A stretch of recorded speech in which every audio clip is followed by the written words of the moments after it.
धीमहि धियो यो नः प्रचोदयात्।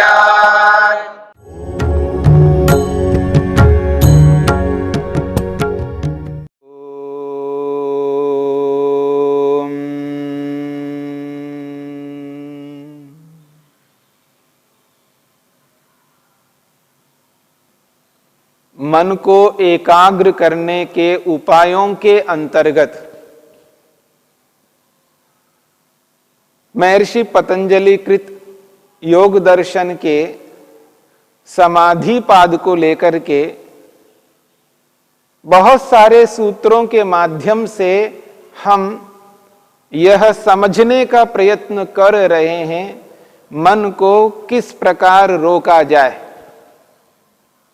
मन को रोकने के क्या क्या उपाय होते हैं, जिन उपायों को अपना करके प्रारंभिक योगाभ्यासी अपने मन को बाहर के विषयों से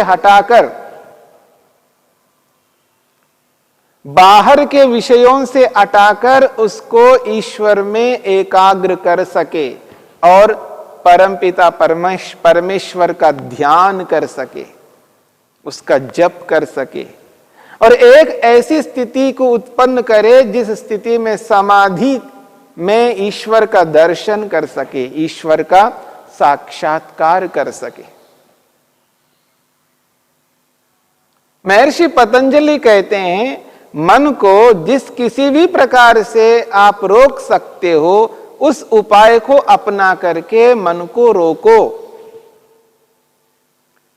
वहां पर यह नहीं देखो कि यह किस प्रकार का उपाय है।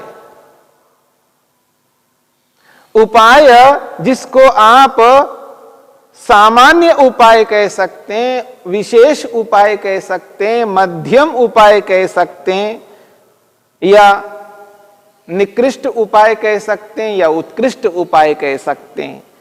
यह हमारी भावना के ऊपर, हमारे सोच के ऊपर, हमारे ज्ञान के ऊपर निर्भर करता है। हम उस उपाय को किस दृष्टि से देखते हैं, किस अपेक्षा से देखते हैं। अपेक्षा कोई भी हो, दृष्टि कोई भी हो, यदि वह उपाय मन को स्थिर करने के लिए, मन को ईश्वर में एकाग्र करने के लिए कारगर है, तो उस उपाय को अपनाया जा सकता है। इन्हीं बातों को ध्यान में रखते हुए महर्षि पतंजलि ने समाधि पाद के 38वें सूत्र में 2 उपायों को प्रस्तुत किया है। उनमें से एक उपाय की चर्चा हमने की है, स्वप्न ज्ञान को उपाय बना करके मन को एकाग्र करने की बात कही है। उसके बाद में निद्रा को लेकर के हम विचार कर रहे हैं। ये जो निद्रा है, इस निद्रा को इस रूप में अनुभव करना है कि एक वृत्ति है, एक व्यापार है, मन की क्रिया है। और जब वृत्ति माना है, मन की क्रिया, व्यापार माना है, तो उस वक्त, उस समय ज्ञान अनुभव हो रहा होता है। यदि वृत्ति है, अनुभव हो रहा होगा, वृत्ति नहीं है तो अनुभव नहीं हो सकता। निद्रा बेहोशी का नाम नहीं है। कोमा में जैसे व्यक्ति जाता है, उसके समान निद्रा नहीं है। जब व्यक्ति बेहोश होता है, कोमा में चला जाता है, तो उसको किसी भी प्रकार की कोई अनुभूति नहीं होती है। जब वो कोमा से जाग जाता है, कोमा से बाहर निकल के आता है, मूर्छा से बाहर निकल करके आता है, तब वो ये कहता है मेरे को कुछ भी पता नहीं है। क्या हुआ उसको कोई बोध नहीं होता, उसको किसी प्रकार का कोई स्मरण नहीं आता। यदि मान लीजिएगा कोई बेहोश हो जाए और एक दिन के बाद में उसको होश आ जाए, तो उसको यही लगता है कि बेहोश होने से पहले जिस स्थिति में था वो उसी स्थिति को समझा था। अच्छा अभी ये हुआ, अच्छा मेरे को पता नहीं लगा, एक दिन निकल गया। उसको कुछ भी एहसास नहीं होता, किसी भी प्रकार की कोई अनुभूति नहीं होती है, कोई स्मरण नहीं होता, क्योंकि स्मृति नहीं बनी है। स्मृति नहीं बनी है। स्मृति इसलिए नहीं बनी क्योंकि वृत्ति ही नहीं बन रही थी, अनुभव ही नहीं हो रहा था। बिना अनुभव के स्मृति नहीं बन सकती, बिना स्मृति के हम याद नहीं कर सकते। इसलिए निद्रा में अनुभव होता है, उसकी स्मृति बनती है, तभी जाकर के जागने पर हम याद करते हैं मेरी नींद ऐसी थी। निद्रा मनुष्य 3 प्रकार से लेता है। सात्विकता से युक्त होकर के जब नींद लेता है तो उसकी नींद सुखदायी होती है। राजसिकता से युक्त होकर के जब सोता है व्यक्ति तो उसकी जो नींद होती है वो दुखदायी होती है। और तामसिकता से युक्त होकर के जब वो सोता है तो व्यक्ति को जो अनुभूति होती है वो मूढ़ता की होती है। यानी मनुष्य 3 प्रकार से सोता है। और कोई भी मनुष्य आप लीजिएगा, किसी से भी पूछिएगा, हर व्यक्ति को अक्सर ये अनुभूतियां हुआ करती हैं। कभी व्यक्ति बोलता मैं सुखपूर्वक सोया हूं, कभी व्यक्ति बोलता मैं दुखपूर्वक सोया हूं, कभी व्यक्ति बोलता है मेरे को कुछ पता नहीं लगा, बेखबर होकर के, मूढ़ होकर के सोया हूं। ये जो स्थिति है नींद की, ये अक्सर आप लोगों में देख सकते हैं, कहते हुए भी आप सुन सकते हैं। कहते हुए लोगों को जब हम सुनते हैं कि यह व्यक्ति सुखपूर्वक सोया ऐसा बोलता है, दुखपूर्वक सोया ऐसा बोलता है, और मूढ़ होकर के सोया ऐसा बोलता है, इससे ये प्रतीति होती है, अनुभव होता है कि हां निद्रा में वृत्ति बनती है, अनुभव होता है। इसलिए महर्षि पतंजलि कहते हैं निद्रा एक वृत्ति है, वहां अनुभव होता है, वहां पर ज्ञान होता है। सुख का ज्ञान होता है, दुख का ज्ञान होता है, या मूढ़ता का, मोह का ज्ञान होता है। इसलिए लोग 3 प्रकार से सोते हैं। यह जरूरी नहीं है कि कोई व्यक्ति रोज सुखपूर्वक सोए, रोज दुखपूर्वक सोए, रोज मूढ़ होकर के सोए। ऐसा नहीं होता है, उसके पीछे बहुत सारे कारण हैं। आयुर्विज्ञान की दृष्टि से यदि विचार करें तो व्यक्ति आयुर्विज्ञान के अनुरूप अपने जीवन को नहीं बिताता है, आयुर्विज्ञान के अनुसार अपनी जीवन शैली को नहीं बनाता है, अपने अनुसार, अपने मन में जैसा उसका बोध ज्ञान है उसके अनुसार बनाता है, या उसके जो लक्ष्य हैं, उसने जो जो टारगेट बनाए हैं, उन लक्ष्यों को, उन उद्देश्यों को पूरा करने के लिए उन लक्ष्यों के अनुसार अपने जीवन शैली को बनाता है, तब व्यक्ति को ये समस्याएं उत्पन्न होती हैं। व्यक्ति समय पर नहीं सोता है, उन लक्ष्यों के अनुसार व्यक्ति अपनी जीवन की शैली को बनाकर, दिनचर्या को बनाकर, उसकी दिनचर्या उसके लक्ष्य के अनुरूप होती है। इसलिए रात को 12, 1, 2 बजे तक व्यक्ति जागता है, और जो जो उनको करना होता है उन कार्यों को उस समय करते हैं जिस समय सोने का समय होता है, निद्रा का समय होता है। और जिस समय जो अच्छी नींद आनी होती है वो नींद को रोक लिया होता है, उस नींद को, और उस नींद को रोक करके और जो कार्य उनको करने होते हैं अपने लक्ष्य के अनुसार, अपने प्रयोजन के अनुसार, उन कार्यों को करके फिर वो सोते हैं 2 बजे, 3 बजे। फिर वो जब उठते हैं तो 9 बजे, 10 बजे, 11 बजे, 12 बजे, 1-1 बजे जब उठते हैं तो जो उस व्यक्ति की जो स्थिति होती है, उसकी जो नींद होती है, जैसी नींद होनी चाहिए वैसी नींद ना होने के कारण से व्यक्ति को बहुत सारे कष्ट उत्पन्न होते हैं, अनिद्रा के रोगी बन जाते हैं। अपनी जीवन शैली को आयुर्विज्ञान के अनुरूप न बनाने के कारण से लोगों को अनिद्रा का रोग उत्पन्न होता है, अनिद्रा के रोगी बन जाते हैं और नाना प्रकार की समस्याओं से ग्रस्त रहते हैं।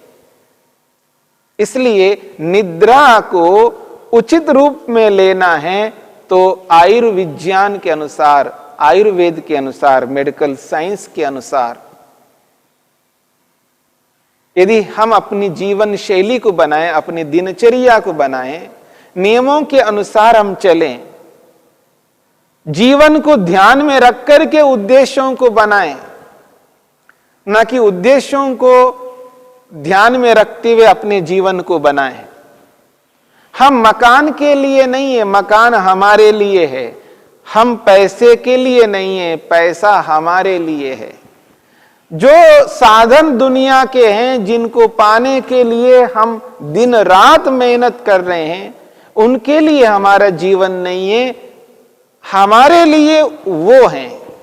इसलिए अपने अनुसार, अपने जीवन के अनुसार और जीवन जिस आयुर्विज्ञान के अनुसार, आयुर्वेद के अनुसार जिस प्रकार का जीवन होना चाहिए, जिस प्रकार के जीवन से व्यक्ति सुखदायी रहता है, दुखी नहीं होता है, सुखी रहता है, उसका जीवन सुखदायी जीवन बनता है, उसी रूप में अपने जीवन को बिताया जाए तो व्यक्ति को अच्छी नींद आ सकती है और शरीर में हानि नहीं होगी। इसलिए आयुर्वेद ने जीवन के 3 स्तंभ बताए हैं, जीवन के 3 आधार बताए हैं। जीवन को सुखमय बनाने के पीछे 3 आधार हैं। एक आहार, भोजन। भोजन उचित है तो जीवन उचित रहेगा। और दूसरी बात है निद्रा। यदि निद्रा ठीक है तो जीवन ठीक बनेगा। और तीसरी बात है ब्रह्मचर्य। ब्रह्मचर्य कहते हैं संयम। यहां पर रज और वीर्य को अपने अधिकार में रखना, नियंत्रण में रखना, उन पर कंट्रोल करना। ये जो संयम है, जो ब्रह्मचर्य है, रजवीर की सुरक्षा करना, इससे जीवन पवित्र बनता है, उत्तम बनता है, सुखमय जीवन बनता है। तो आहार, निद्रा और ब्रह्मचर्य जीवन के स्तंभ हैं, जीवन के आधार हैं। और इन तीनों आधारों में निद्रा एक महत्वपूर्ण है, जिसकी चर्चा हम योग को ध्यान में रखते हुए कर रहे हैं। योग के अनुसार निद्रा को बनाने की बात हो रही है। ऐसी नींद हमें आए जिसमें सुख का अनुभव हो, उस नींद को स्मरण करना, उस नींद को स्मरण करके मन को प्रसन्न करना, शांत करना। जिस समय मैं इस सुखदायी नींद को लेकर के ताजगी से युक्त होकर, शांत प्रसन्न होकर दिन भर मैंने पूर्ण पुरुषार्थ किया, अच्छा दिन रहा, दिन बहुत अच्छा रहा, क्योंकि रात को नींद अच्छी थी। तो उस अच्छी नींद के कारण से दिन भर जो क्रियाकलाप किया है वो अच्छे रहे हैं, स्फूर्ति से युक्त किया है, पूर्ण मेहनत उद्यम किया है और उससे बहुत लाभ मिला है। और शरीर में किसी भी प्रकार की कोई ऐसी स्थिति उत्पन्न नहीं हुई है जिससे शरीर में आलस्य आ जाए, प्रमाद उत्पन्न हो, शरीर कार्य करने में प्रतिकूल बन रहा हो, ऐसी कोई स्थिति उत्पन्न नहीं हुई। तो ऐसी नींद को याद करना। अब तक जो हम नींद ले चुके हैं पिछले दिनों में, पिछले वर्षों में, जब से होश में आए तब से लेकर आज तक, जितनी रातें गुजारी हैं, उनमें जो अच्छी नींद थी उस नींद को याद करो, स्मरण करो कि अमुक दिन किस प्रकार की नींद आई थी, वो बहुत अच्छी नींद थी। ऐसी अच्छी नींद को याद करो, याद करके अपने मन को प्रसन्न करो। जैसे उस नींद को याद करते हैं, मन इधर उधर जो दौड़ रहा था वो दौड़ेगा नहीं, मन नींद की ओर अग्रसर होगा, मन नींद की ओर आकर्षित होगा, नींद में लगेगा, नींद के विषय को स्मरण करेगा। और उस वक्त हमें प्रतीति होगी, हां अब मेरा मन नींद को स्मरण कर रहा है, अब इधर उधर दौड़ नहीं रहा है, पकड़ में आ जाएगा। क्योंकि मन प्रसन्न होने लगता है उस स्थिति में। उस अच्छी नींद को याद कर रहे होते तो मन खुश हो रहा होता है, उस प्रसन्नता में मन नियंत्रण में आ जाता है। जब मन नियंत्रण में आ जाता है तो उस नियंत्रित मन को आसानी से ईश्वर में एकाग्र करने में सक्षम हो जाएंगे, और जब ध्यान होगा वो ध्यान बहुत अच्छा होगा। इसलिए महर्षि पतंजलि कहते हैं, निद्रा ज्ञान को विषय बनाना। जब कभी किसी उपाय से हम अपने मन को एकाग्र करने में सक्षम नहीं हो पा रहे हैं, तो उस स्थिति में नींद को याद करो, उस अच्छी नींद को याद करो। जब उस अच्छी नींद को याद करते हैं तो मन प्रसन्न होने लगेगा। उस नींद के विषय को समझ लेंगे, उस दिन बहुत अच्छी नींद आई थी, बहुत सुख मिला था, बहुत अच्छी स्थिति रही है। ऐसे अगर अनुभव करते हैं तो मन बहुत प्रसन्न होता है, और उस प्रसन्न मन को एकाग्र करना है। इसी के लिए महर्षि पतंजलि ने इस निद्रा को भी एक उपाय के रूप में स्वीकार किया। ऐसे छोटे बड़े जितने भी इस प्रकार के उपाय हैं, इन उपायों को अपना करके मन को प्रसन्न करना है। ये उपाय इसलिए अपनाए जा रहे हैं जिसके माध्यम से मन प्रसन्न होता है। अच्छी स्थिति को स्मरण करते ही मन खुश होने लगता है। शरीर की जो प्रक्रिया है वो भी एक प्रकार से शांत होने लगती है। जो शारीरिक चेष्टाएं हैं वो भी रुकने लगती हैं। जो इंद्रियां हैं जो बाहर के विषयों की ओर जा रही थी वो भी रुकने लगती हैं। एक प्रकार से स्तब्धता आ जाती है, स्थिरता आ जाती है।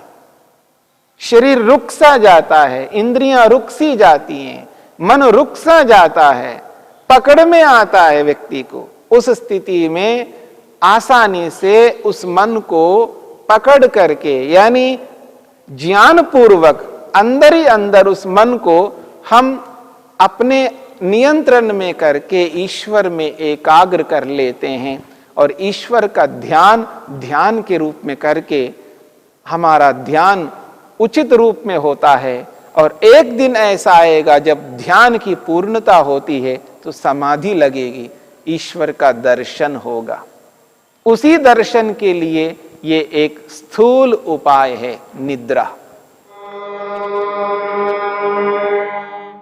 द्यौ शान्तिरन्तरिक्षं शान्तिः पृथिवी शान्तिरापः शान्तिरोषधयः